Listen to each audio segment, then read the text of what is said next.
네, 안녕하세요. 저희는 스마트 사운드에서 근무하고 있는 AI 융합팀 최정인. 장혜선입니다.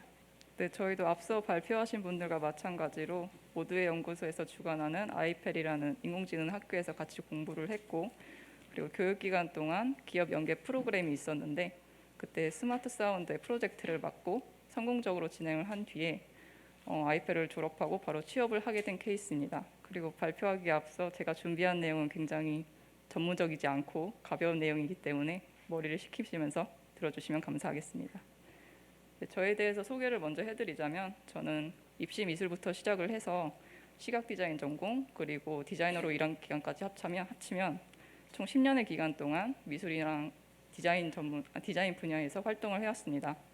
그에 비해 개발은 아이펠에서 6개월 그리고 스마트 사운드에서 4개월, 그래서 10개월 남짓밖에 되지 않기 때문에 지금도 누군가 저에게 무슨 일 하세요라고 물어보면 개발자예요라고 대답하는 게 굉장히 어색해서 지금 발표 제목도 제가 정말 개발자가 맞는지 하는 생각에 당신 개발자 맞아? 라고 짓게 되었습니다. 네, 회사를 퇴사하고 나서 정말 아무것도 모르는 상태로 아이펠에 들어가서 처음에 파이썬의 기초에 대해서 공부를 하고 본격적으로 인공지능을 공부하게 되었는데, 아이펠에서 가르치는 과정은 크게 보면 두 가지였어요. CS231N이라는 유명한 스탠포드 강의에서 이론을 배우고, 그리고 LMS라고 해서 실무에서 일하시는 분들이 직접 짜거나 아니면 정리한 코드를 그대로 뺏기면서 코드를 공부하자라는 방향이었는데, 제가 느끼기에는 이론에서 배운 백프로파게이션이라든가 그라디언트, 퍼셉트론 이런 것들이 코드에 전혀 보이지 않아서 모델이 돌아갈 때 뭔가 내부적으로 돌아가기는 하는데 이게 어떻게 돌아가는 건지 전혀 이론과 코드 간의 괴리가 굉장히 컸던 걸로 기억을 합니다. 그러다 교육 막바지에 10명 남짓 되는 분들이랑 토론을 하면서 같이 공부할 기회가 생겼는데, 그때 알게 된 책이 바로 이 밑바닥부터 시작하는 딥러닝 3라는 책입니다. 이미 딥러닝을 공부하시는 분들에게는 딥러닝계의 바이블이라고 해서 굉장히 잘 알려진 책인데요. 그런데 1, 2, 3 순서로 공부를 해야 되지 않냐라고 생각을 하시는 분들이 계시는데, 제 생각에는 인공지능을 어느 정도 다뤄보신 분들이라면 3부터 공부를 하시는 것도 나쁘지 않은 선택이라고 생각을 합니다. 이 책에 대해서 설명을 드리자면 오로지 넘파이만을 가지고 저희가 아는 텐서플로어나 파이토치와 같은 그런 프레임워크를 구현을 해보자라는 취지의 책입니다. 옆에 보이시는 이 코드가 제가 책을 보면서 따라한 코드인데요. add라는 더하기 클래스가 있으면 forward 순전파 그리고 backward 역전파 메서드가 있고, forward에서는 말 그대로 x0와 x1을 더한 값을 리턴을 해주고, 그리고 backward에서는 뒤에서 흘러 들어온 그라디언트를 그대로 흘려보내주는 동작을 수행을 해줍니다. 마찬가지로 멀티플라이 곱하기 클래스에서는 forward에서는 x0와 x1을 곱한 값을 리턴을 해주고, 그리고 백워드에서는 펑션이라는 부모 클래스에서 인풋 값을 다시 불러와서 이번엔 반대로 x1을 그라디언트의 곱한 값을 먼저 리턴을 해주고, 그리고 x0를 곱한 값을 그 다음에 리턴을 해줍니다.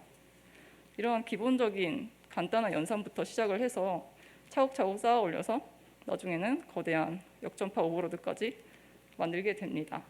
이렇게 만들게 된 프레임워크는 텐서플로어나 파이토치처럼 막 거대하지는 않지만 미분할 때 필요한 필수적인 기능들이 다 들어가 있고, 그리고 자기만의 컴팩트한 그런 프레임워크를 만들게 됩니다. 이렇게 기초부터 차근차근 프레임워크를 쌓아 올린 경험이 있는 사람은 제 생각에는 프레임워크의 기본적인 개념이나 흐름을 이해하고 있기 때문에 어떤 프레임워크를 사용하게 되더라도 금방 적응할 수 있다는 강점을 지니게 됩니다. 저 같은 경우에서도 아이펠에서는 텐서플로어만 공부를 했었는데, 제가 입사할 당시 회사에서는 파이토치만 사용하고 있는 상황이었어요. 그래서 회사의 코드를 익힐 때 약간 어려움이 있지 않을까 하는 그 상사분의 걱정도 있었지만, 저는 책을 공부한 덕분에 파이토치를 따로 익히지 않고 시간을 아낄 수 있었습니다. 그렇게 실무에 돌입을 해서 저는 현재 사람의 신체에서부터 얻을 수 있는 소리 데이터를 가지고 세그멘테이션이나 클래시피케이션 같은 여러 가지 태스크를 진행을 하고 있고요. 이 부분에 대해서는 혜선 씨가 나중에 자세하게 설명을 해주실 예정입니다.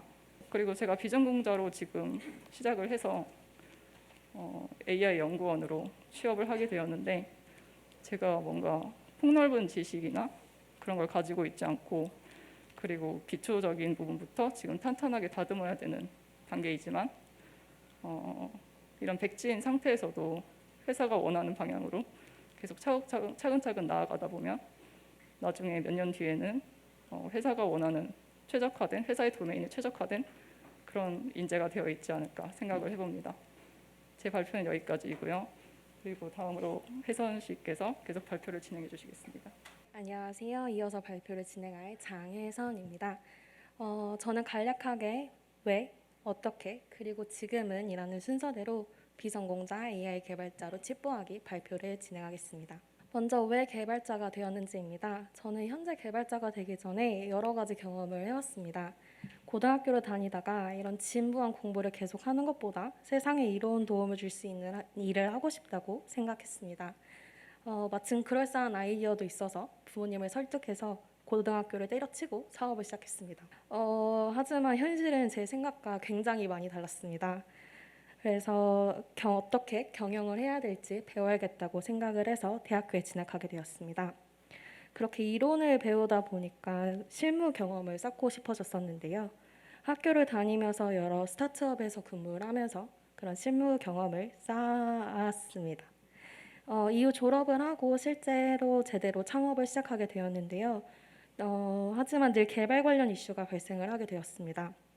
어느 순간 제가 기획부터 디자인, 개발까지 관여하게 되면서 이럴 거면 그냥 진짜 개발 한번 제대로 배워보자 라는 생각으로 처음 개발에 발을 딛게 되었습니다. 다양한 패스 중에 AI를 배우고 싶었는데요. 완전한 커리어 전환을 하기 전에 셀프 POC, 즉 저와 AI 개발의 핏이 어떠한지 검증하고자 하였습니다. 이를 위해서 정부 지원 개발자 양성 교육을 찾아보게 되었는데요.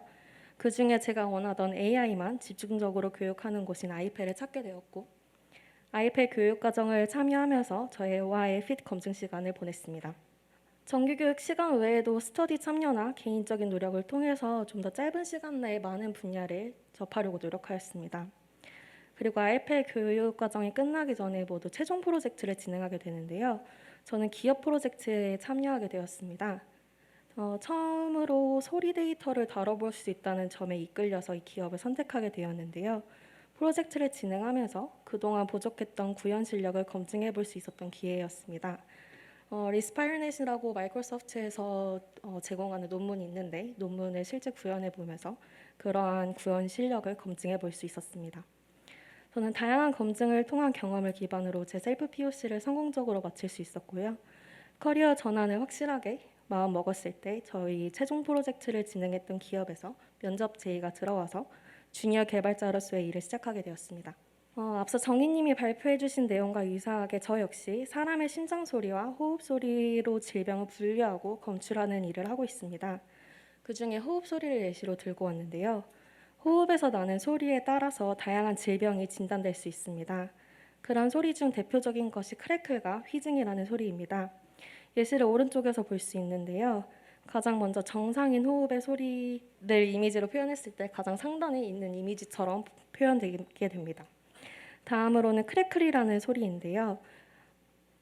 크래클이라는 소리는 기포가 터지는 소리, 찍찍이 뜯는 소리 또는 낙엽 밟는 소리 등 다양하게 표현되고 합니다. 그림으로 나타내면 중간의 그림처럼 보여지게 됩니다. 마지막으로 휘징입니다. 휘파람 소리라고도 표현하기도 하는데요. 실제로 들어보면 다음과 같습니다.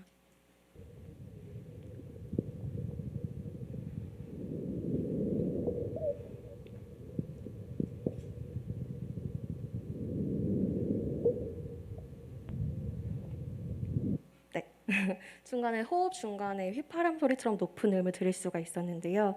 각각의 소리마다 특징이 있기 때문에 이를 그림으로 표현했을 시 각각 다른 특징을 발견할 수 있습니다.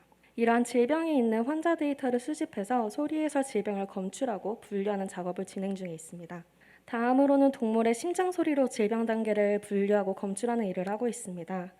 사람과 역시 강아지의 경우 심장 소리에 심잡음이 발생한다면 심장 질환으로 이어지게 됩니다. 이러한 심잡음은 심장이 한 번 뛸 때 쿵쾅 하고 뛰게 되는데 그런 쿵과 쾅 사이, 쾅과 쿵 사이 또는 지속적으로 잡음이 발생하기도 합니다. 강아지의 경우 이러한 잡음을 통해 MMVD 진행 단계를 분류할 수 있는데요. 정상부터 MMVD B1, B2, C, D까지의 스테이지로 분류하게 됩니다. 이러한 잡음을 통해 B단계에서 검출이 된다면 단순히 약을 복용하는 것으로 수명을 몇 년 더 연장할 수 있지만 만약 C 혹은 D에서 발견되게 된다면 보통 한두 달 내에 사망하게 됩니다.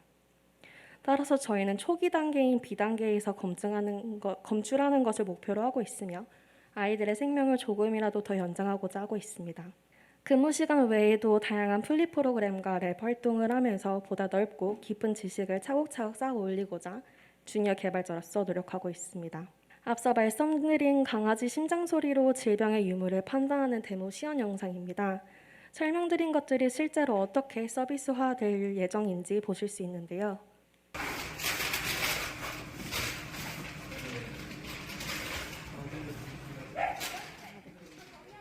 네, 먼저 저희 회사의 무선 청진기를 사용해서 심장 소리를 녹음하게 됩니다. 이렇게 녹음한 심장 소리를 가지고 AI 분석을 통해서 질병의 유무를 찾아내게 됩니다. 이 강아지의 경우 정상의 강아지이기 때문에 판독 시 정상으로 나오는 것을 보실 수 있습니다. 이렇게 사람과 동물의 심장 소리, 호흡 소리로 질병을 검출하고 분류하는 작업을 하고 있는 저희 회사는 스마트 사운드입니다. 저희는 사람의 건강을 관리하는 휴먼 헬스케어와 반려동물의 건강을 관리하는 펫 헬스케어로 비즈니스 영역을 구분하고 있고 핵심 역량인 소리 처리 기술과 인공지능을 기반으로 첨단 ICT 기술을 융합하여 세계 최고 수준의 헬스케어 제품을 개발하고 있습니다. 저희가 자체 개발하고 있는 제품에 대해서 간략하게 설명드리겠습니다. 먼저 사람용 스마트 무선 청진기 스키퍼입니다. 앞서 보여드렸던 사람의 호흡 소리와 심장 소리를 이 장비로 직접 청진하고 수집하고 있습니다. 다음으로는 동물용 무선 청진기 위더펫입니다. 앞서 보여드렸던 강아지의 심장 소리 역시 이 기기를 통해 수집하고 있습니다. 단 15초에서 30초 정도의 측정 시간을 통해 아이의 수명을 몇 년이나 더 연장시킬 수 있다면 저는 굉장한 훌륭한 트레이드오프라고 생각하고 있습니다. 앞서 보여드린 스키퍼와 위더펫은 개발이 완료되어서 여러 테스트베드를 현재 진행 중에 있으며 저희가 현재는 의사 선생님용을 위한 R1을 개발 중에 있는데 저희가 동영상 재생이 안 돼서 여기서 보여드리도록 하겠습니다. 저희는 사람과 동물의 건강과 아주 밀접한 일을 하고 있습니다. 기존 아날로그 청진기로는 할 수 없었던 데이터 수집, 판독, 관리 기록 등을 저희 스마트 무선 청진기를 통해 온 가족의 건강을 관리하는 스마트 헬스케어 솔루션을 제공하고자 하고 있습니다. 이상으로 발표 마치겠습니다. 감사합니다. 네, 저도 이제 IPL 끝난 지 얼마 안 돼서 그런데 약간 저는 좀 준비하면서 좀 뭐 블로그도 좀 재정비해야 되고 막 이런 여러 가지 생각들이 들었는데 좀 우선순위를 매긴다면 어떤 것들을 좀 중점적으로 먼저 하면 좋을지 좀 간략하게 의견 듣고 싶습니다. 혹시 어떤 주제에 대해서 포괄적으로 말씀? 취업이요? 네네네. 서류 준비할 때 어떤 것들을 중점적으로 먼저 준비하면 그래도 좀 빠르게 아니면 합리적으로 할 수 있을까?